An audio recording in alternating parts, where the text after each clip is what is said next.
reporters here in Minnesota. Also, I don't know if you can see your former teammate on the screen. Emmett's actually watching back here. Yeah, Just wants to hear what you have to say. So I guess, we'll have people kind of go around and ask questions, but I guess just to kind of get things rolling, Matt, just kind of tell us your journey to becoming an Olympian, as far as, maybe where did that dream start for you? Maybe what age, or when did you realize you wanted to kind of pursue the Olympic, dream? yeah, sure. I mean, just starting with just my running journey. I grew up here in Minnesota, went to Minnetonka High School, and that's where I started running cross country and track. Um, wasn't that good of a high school athlete, and wanted to go Division 1, but ended up not really having much interest from Division 1 colleges. So I went to Carleton College down in Northfield. Um, Mainly was pursuing academics there, but also was heavily invested in running as well. And that's where I started the steeplechase my freshman year there. And I was able to, over those 4 years, get good enough to win a Division 3 title at that level.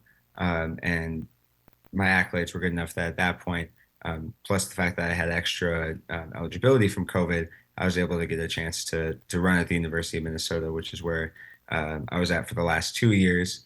But in terms of thinking as a possibility to make the Olympics, it really was kind of last year at this meet when I had a big breakthrough and was sixth in the U.S. last year.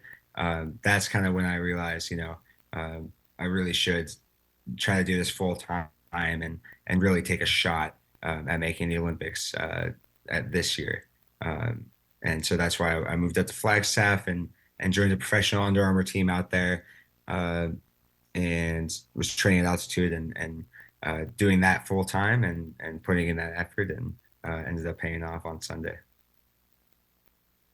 Hey Matt, would you consider yourself a late bloomer? I saw your social media post before the race where you said, never made it to a state track meet and didn't have an interest. I mean, it's kind of a different path than you see a lot of guys take. How would you describe kind of, just your development in the sport? Yeah, I would absolutely agree that I'm a late bloomer. Most of the other men and women, especially in track and field, that you'll see at the Olympics were many times state champions, national champions in high school. And I wasn't even really close to that level. And the main thing I attribute it to is making solid, progressive growth every year that ends up being very linear, which is very uncommon in the sport to have such linear growth year in and year out. So I was able to take time off my PR in the steeplechase by about 10 seconds every single year of my career. And if you keep doing that, you'll end up getting pretty good. So I think I had a lot of very good coaches and mentors. I think in high school, I didn't really have a great relationship with the sport. I was just kind of doing it because I was, pretty good at it, not really because I loved it. And when I got to the Division 3 level, I had some really good coaches and teammates who taught me how to love the sport. And then once I started loving it, that's when I was able to put in the big hours doing the training and really get into the workouts more. And that helped a lot. But also just I've been very uniquely lucky to stay healthy most of my career, which is a big thing in distance running. Is people, when they try to ramp up their training, if they get injured, then they basically go back to square one. And the fact that I haven't really had a long-term injury during my now 10-year career has been able to give me that nice step-by-step growth. Matt, I'll hop in and ask some more questions in case anybody wants to get us started. But no, my first thought when I wanted to talk to you myself was your finish, your reaction after the race. Obviously, going into it, you knew you had kind of an idea that you'd be in that top three, but it almost felt like when you finished, it was almost a surprise to you. So maybe just walk us through that moment and in that reaction. Yeah, it was. I would definitely say it's more of the feeling was more like relief, I would say, because I knew I could do it, but there was three guys in the race that had better had run faster than me within the last year, basically. So I knew if all of those three guys had really good races, then there probably wasn't much I could do to beat them.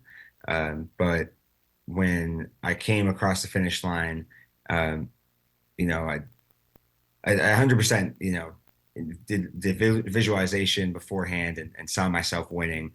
So that's why I would say I wasn't necessarily surprised when I came in second and made the team. But yeah, just knowing that I was able to do it and live up to the expectations, which a lot of times in distance running, you're not able to live up to your own expectations. And then, yeah, and then I crossed the finish line. I saw my brother was there. My girlfriend was there, who's been with me since before I was anywhere near chasing the Olympic dream. And then my coach from undergrad at Carleton.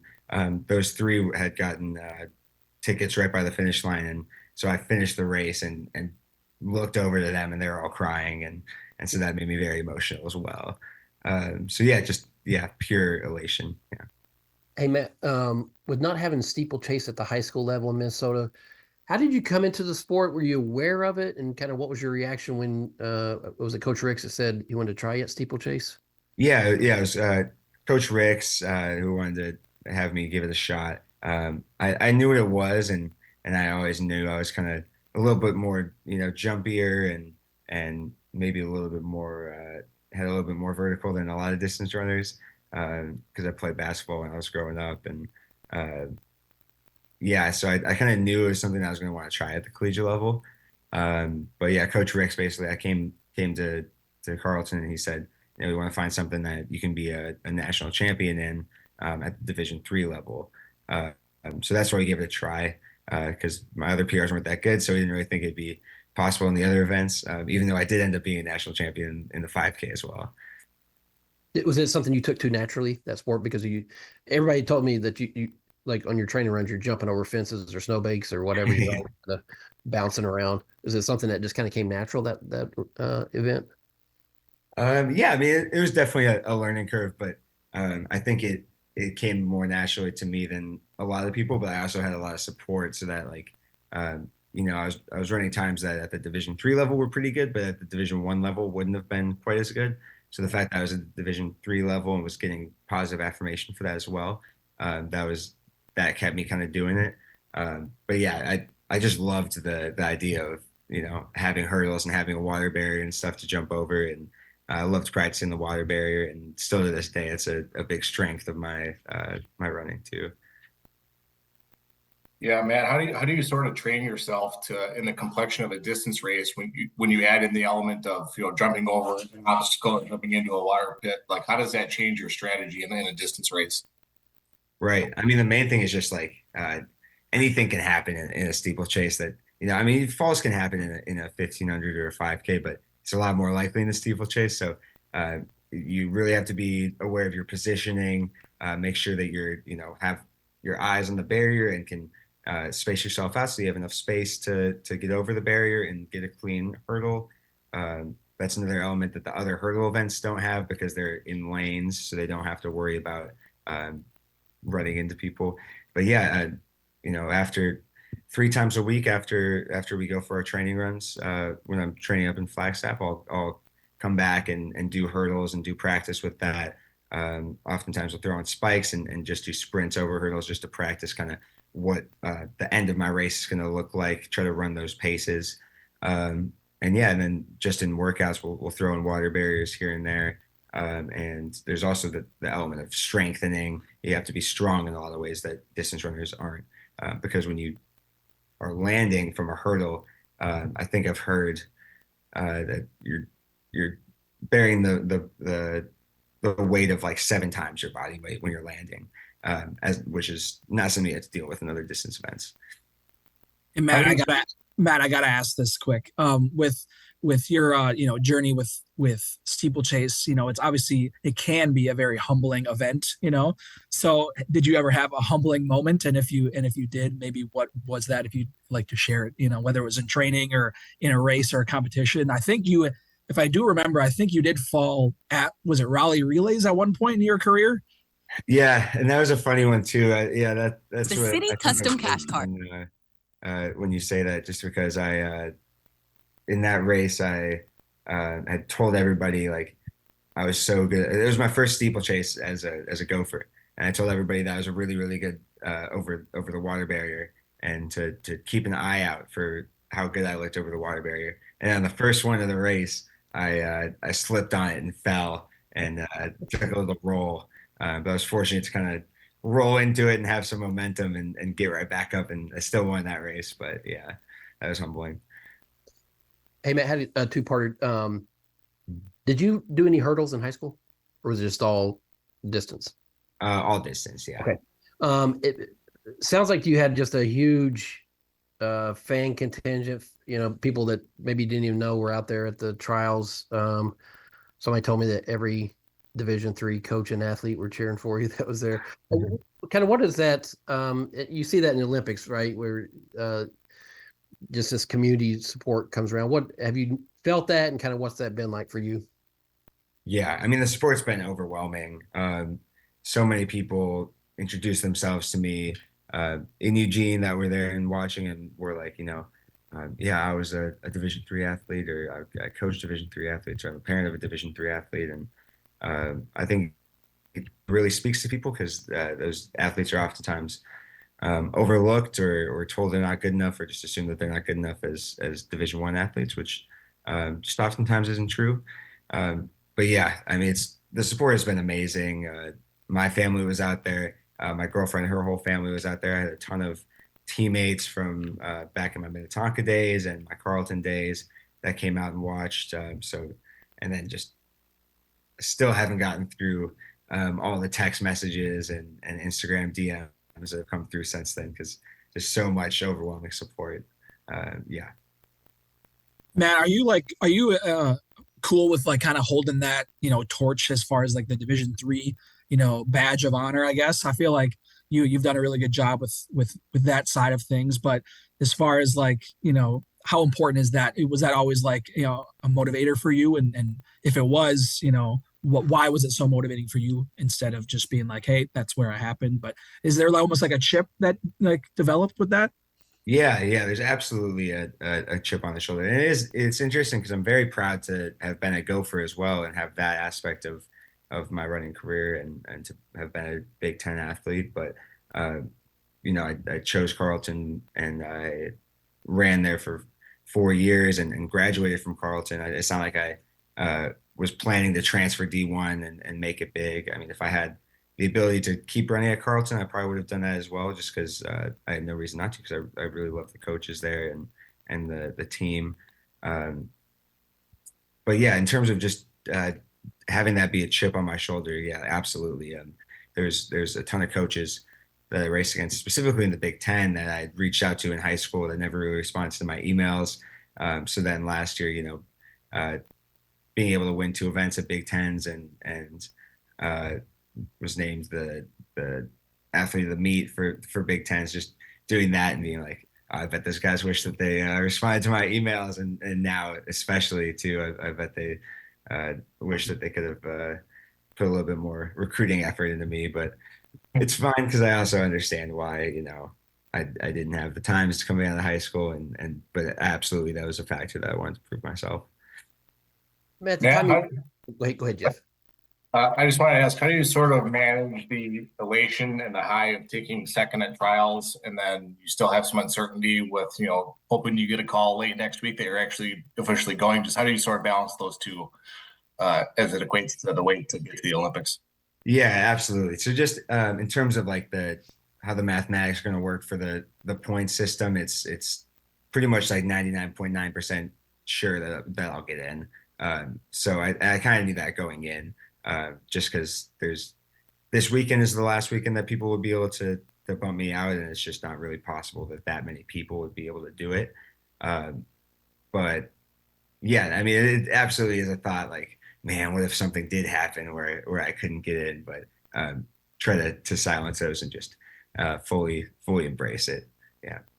What is the actual date? Is it the 7th, Matt? I believe the 7th is the day that they'll finalize everything, but the 30th is the last day that somebody would be able to run a time or run or gain points towards that. And can I ask you about your epidemiology background pursuit, and kind of what why you chose that, and what do you see post running career that you would like to do with that? Yeah, absolutely. Yeah. So I took pre-med classes at Carleton and took the whole pre-medical course load. So I was always interested in kind of the health sciences, but I decided to go into public health kind of after the COVID-19 pandemic hit. And it was just a really big growing field that was really interesting to me.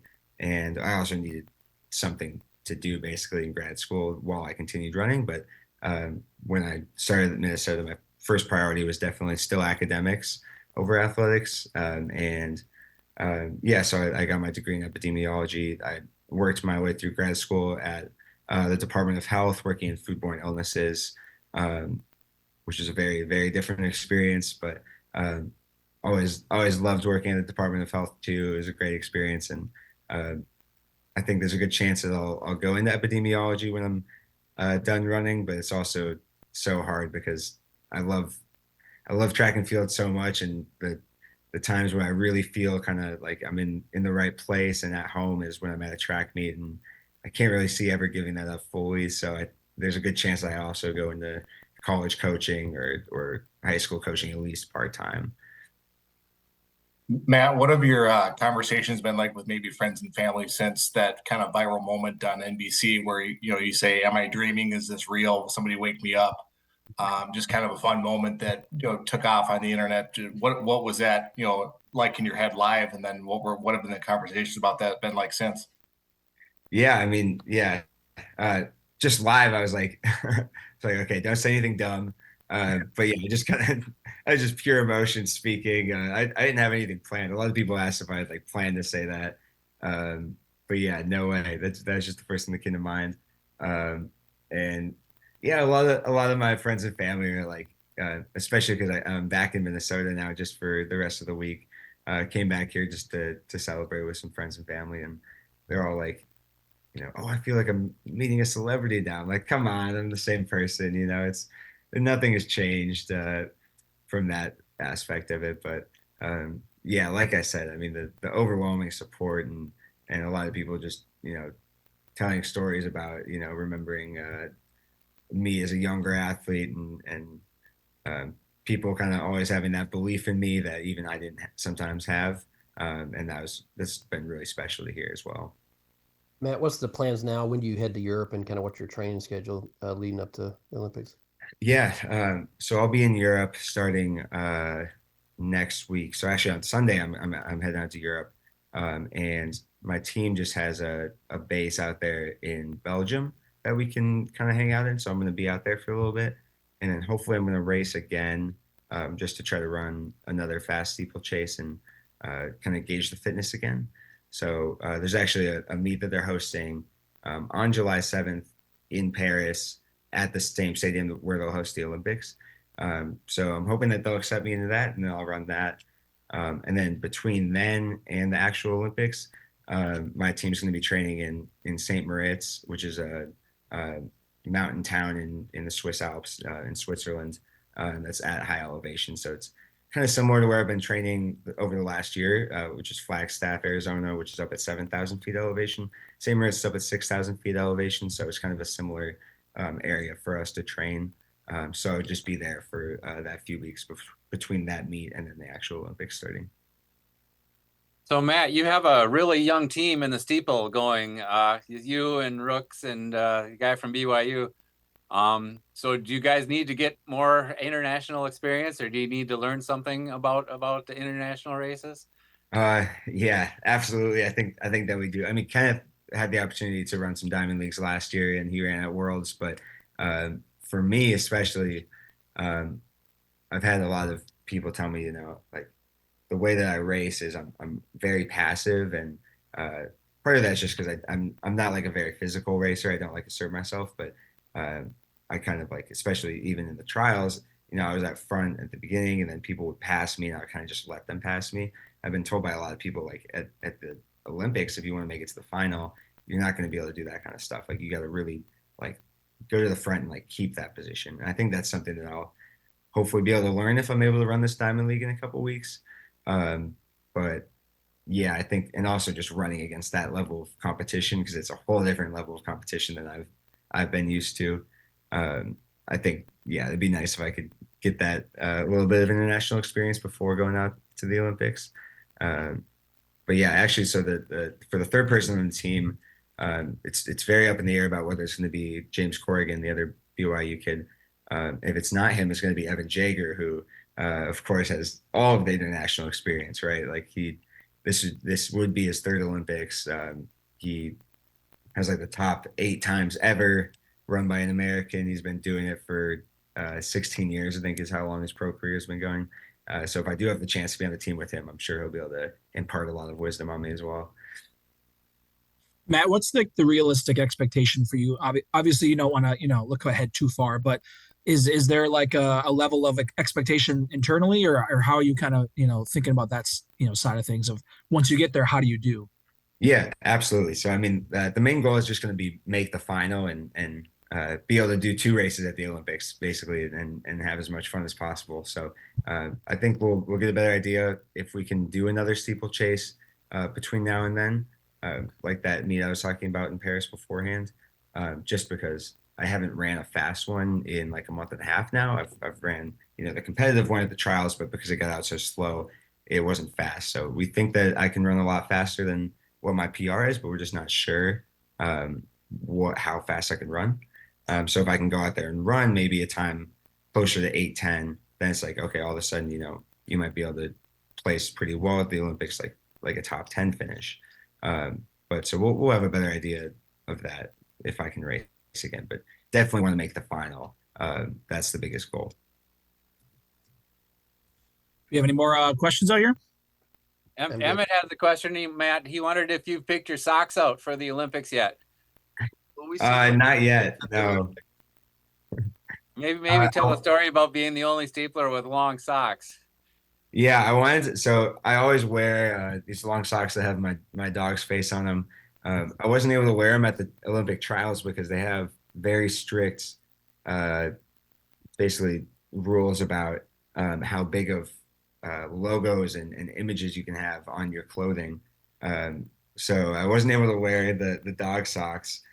So I just wore these plain white long socks. And yeah, I get a lot of comments that are like, why do you wear socks for steeplechase? Because nobody else wears them.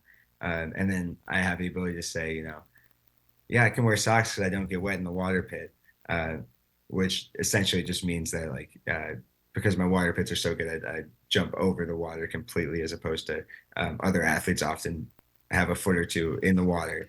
But yeah, Emmett, no, I haven't chosen which socks I'll wear. But yeah, we'll see. Signature socks. Hey, Matt, obviously I know you've talked a lot about the D3 thing. I've seen a lot of people online that are excited because there's actually another D3 athlete that could potentially go to the Olympics. Traore, he goes to Penn State right now. And I've seen that some people say like, hey, we should get a jersey swap with Matt and Traore if they're at the Olympics. So I don't know if you'd seen any of that, or if you're rooting for anybody like that that's in, that's that small time D3 area. Yeah, Traore, yeah, he's really cool because last year he was in Division 3, and then this year he's a Division 1 national champion. So it's like the best kid was really in D3 all along, is what it made it seem like. I didn't see that. No, I'd absolutely do a jersey swap with him. That's sick. I think he's got a really good chance to race at the Olympics with the Ivory Coast, I think, if he's not already completely locked in, I think. Definitely close. Yeah, but in terms of other D3 guys, I know another athlete, Alex Phillip, who I ran against in D3. He's at UNC now. He won't be at the Olympics, but he was at the Olympic trials in the 10K, and he competed really well. I think he was 13th in that race. But yeah, I mean, there's D3 guys all over the board that are competing really well. There's like a dozen, I think at least, that were at the Olympic trials. Yeah. Awesome. Anybody got anything else? Matt, congratulations and good luck to you, man. Thanks for Thank doing you this. so much. Thank you so much.